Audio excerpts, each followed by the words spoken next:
নমস্কার, আপনারা দেখছেন খবরের বিবর্তন। খবরের বিবর্তনে আপনাদেরকে স্বাগত। রাজ্যের প্রাক্তন বিজেপির সভাপতি দিলীপ ঘোষ রাজ্যের আইন শৃঙ্খলা পরিস্থিতি নিয়ে শাসক দলকে তীব্র আক্রমণ করলেন। সাংবাদিকদের মুখোমুখি হয়ে তিনি বলেন, এই রাজ্যে শাসক দলের ঝান্ডা হাতে নিয়ে জয় বাংলা স্লোগান দিলেই নাকি সবচেয়ে নিরাপদে থাকা যায়। তিনি অভিযোগ করেন, বাংলাদেশ থেকে অনুপ্রবেশকারী ও জঙ্গিরা এসে শাসক দল তৃণমূল কংগ্রেসের নেতা কর্মী হিসাবে আত্মপ্রকাশ করছে।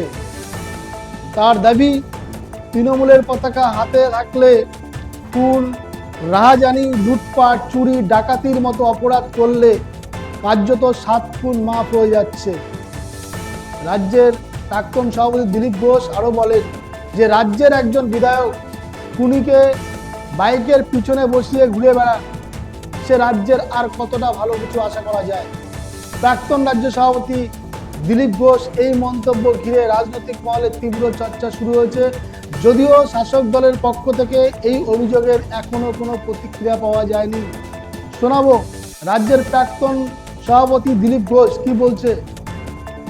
শাসক দলের ঝান্ডা ধরে নিয়ে খালি স্লোগান দিন মা মাটি মানুষ, কেউ আপনার গায়ে হাত দেবে না। দেখুন, বাংলাদেশ থেকে সে উগ্রপন্থীরা এখানে ঝান্ডা ধরেছে, সে ডকুমেন্ট পাকাইছে, ধরা পড়েছে। এবং এটা করে আপনি কাটমানি খান, লুটপাট করুন, জমি দখল করুন, যা ইচ্ছা সরকারি পদও নিয়ে নিন, কে কিছু বলবে না। যে রাজ্যে এমএলএ খুনিকে পেছনে বসিয়ে বাইক নিয়ে ঘুরে বেড়ায়, মানুষকে থ্রেট করে, দেখে নাও কথা না শুনলে গাইকে নামিয়ে দেবো, উড়িয়ে দেবে, তো সেখানে আপনি কি আশা করতে পারেন? সেই জন্য ভোটের কি পরিবেশ তৈরি হবে সেটা আশা করা যাচ্ছে।